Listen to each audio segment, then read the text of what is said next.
আমি কি করে সারা জীবনে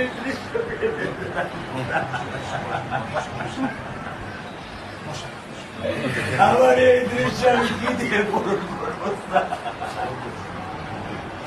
আমার মেয়ে শুক্রবারে আমার সাথে মসজিদে নামাজ পড়ে, আমি নামাজ বাসায় পড়ি স্যার, কারণ ও আমার সাথে নামাজ পড়তে পছন্দ করে। সবচেয়ে আগে যেটা এই মুহূর্তে আমরা করতে চাই সেটা হচ্ছে যে এই অন্যায়ের সাথে যে জড়িত তার বিচার আমরা আগে করতে চাই। নামাজ আমি ওকে নিয়ে স্যার আমার বাসায় পড়ি স্যার। আল্লাহ আমি জানি না আল্লাহ তাআলা আমার কোন পরীক্ষা করেছে, এই দুঃখ এই কষ্ট মৃত্যু ছাড়া আমার আর কোনো শেষ নেই স্যার, আর কোনো শেষ নেই। এই মেয়ে আপনার দায়িত্ব মাননীয় প্রধানমন্ত্রী নেবে।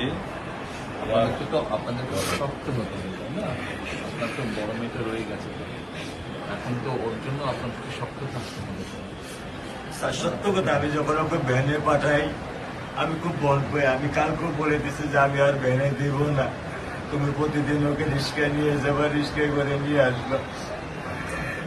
আমি ক্লান্ত স্যার, 10 বছর বয়স থেকে স্যার অবহেলা পেতে পেতে পেতে পেতে স্যার আমি আর নিতে পারতেছি না স্যার। আল্লাহ আমার ভাগ্য দিচ্ছে, আমি কি করছি কি করব? ঘরের ব্যবস্থা বলেছেন মেয়ে লেখাপড়া করে ধৈর্য ধরো, ইনশাল্লাহ বিচার হবে খুব সংক্ষিপ্ত সময়, কারণ এর থেকে বেশি বলতে পারবো না, কারণ আদালতের বিষয় তো। আমরা চার্জশিট দেবো ইনশাল্লাহ এই 24 ঘন্টার মধ্যে। আমি সত্য কথা বলি, আমার 55 বছর বয়সে আমি এত দ্রুত, এত সুন্দর, এত সুচারুভাবে আমি কখনো দেখিনি। এটা বুঝতে পারছি, এটা আমি বুঝতে পারছি স্যার। প্রধানমন্ত্রী চলে আসছেন, এটা আমার সৌভাগ্য। আমি সত্যিকার ভাবে স্যার আমি বলি, আমি এটা স্যার প্রত্যাশা করিনি যে আপনার মতো মানুষ আমার এই 10,000 টাকার একটা ফ্ল্যাটে স্যার আপনি পা রাখবেন। কিন্তু এই বিশ্বাস ছিল যে আপনি 8-10 জন না, যে মানুষ ট্রাফিক সিগন্যালে দাঁড়িয়ে থাকে, নিয়ম মেনে চলে, সে মানুষকে বুঝতে স্যার আমার এইটুকু বয়সে স্যার যথেষ্ট স্যার। স্যার আপনি কি ধৈর্য ধরবেন? আমি ওকে কোনো নিয়ন্ত্রণ করতে পারতেছি না। আপনার সন্তানের এই অবস্থার জন্য যে দায়ী তার বিচার ইনশাল্লাহ হবে, সেটা শীঘ্রই হবে। আর মালিক যে আল্লাহ তাআলা মালিক, ওনাকে তো সাহায্য, ওনার কাছে সাহায্য চাও, আল্লাহ রহম করলেন সব কিছু দিতে। মানুষ হিসাবে আমাদের যেটা করার আমরা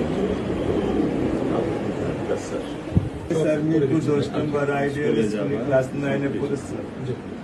টোটাল ওগুলা নিয়ে চিন্তা করবেন না, ওগুলা ইনশাল্লাহ পারছে। আপনি যখন যেহেতু বলেছেন, আপনি আপনার কষ্টের কথা বলেছেন, সেই ব্যাপারে আমরা যেটা আমাদের পক্ষে সম্ভব আপনি কিছু বলবেন? না, আমার স্বামী যেটাই বলছে এটা আমার চাওয়া। আর আপনি আমাদের একটু মেহরবানি করে আমাদের খেয়াল রাখবেন, মেহরবানি করে যেন। আমরা প্রথমে সবচেয়ে আগে যেটা এই মুহূর্তে আমরা করতে চাই সেটা হচ্ছে যে এই অন্যায়ের সাথে যে জড়িত তার বিচার আমরা আগে করতে চাই, তার বিচারের ব্যবস্থা আমরা আগে করতে চাই। এইটা আমরা আগে প্রথমে করতে চাই। আপনাদেরকে শক্ত থাকতে হবে, ধৈর্য ধরতে হবে, ওর দিকে তাকে শক্ত থাকতে হবে। এক সন্তান আল্লাহ নিয়ে গেছে, আরেক সন্তান আপনার কাছে আছে, ওর কথা মনে করে আপনাদের শক্ত থাকতে হবে, ওই দিকে তাকে। ঠিক আছে?